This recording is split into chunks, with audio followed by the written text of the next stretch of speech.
We're in here because we think it's a great tax thing and doesn't mention insurance at all. That's a bad thing, not a good thing.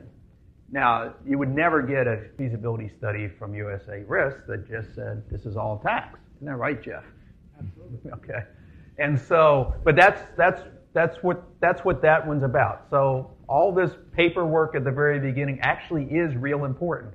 And when your captive manager asks you as a captive, we need this information each and every year, send it to them. They're actually looking out after you. And I used the 25 years before because that's a live example. We've had an examination where they did ask for the feasibility study 25 years after the startup. So make your feasibility study part of your permanent file records that you keep for your captive each and every year. Update it when you change your business plan.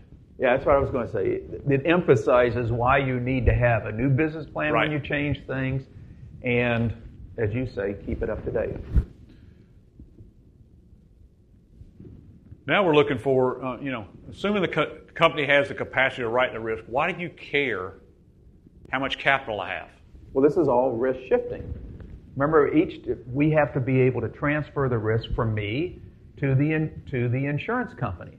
And if I'm writing a policy that has $1 million limit, and the insurance company has $250,000 of capital and doesn't have enough money to pay a single limit loss, then I haven't transferred that risk. But I've got a guarantee from my parent.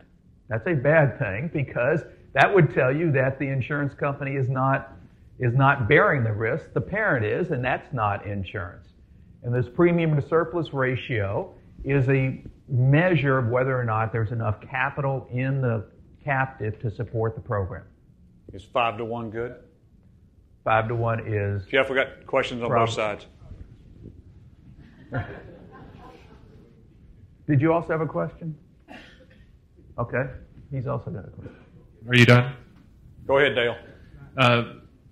Just occurred to me, this issue, you said, well, the parent company's guaranteed it, so why do I need it more? And yet, don't most of the domicile regulators ask the owners of the insurance company to commit to maintaining the solvency of the carrier, of the company? La, la, la, la, la, la, la, la. I hope not. If so, we got a bunch of bad captives, because that's a bad, bad fact. Am I wrong? It is a bad fact. Gary?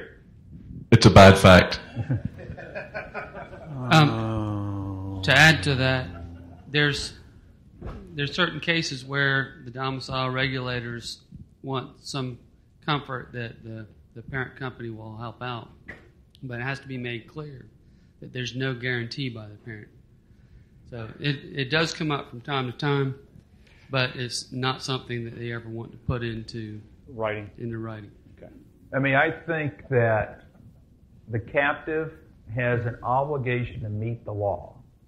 The captive can commit that it will meet the law of having $250,000 minimum surplus, but that's as far as you can go. The owner can't commit that they will pay in whenever required. The captive will commit that it will go out and try to raise the funds. Raise capital from some of the four. So, are you saying they're in writing? Yeah. Oh, gosh. Well, I think that's a bad thing, not terrific. A good thing. Not in most of them are not in writing, but I just had a slightly different viewpoint. We've got a few that are doing like California earthquake or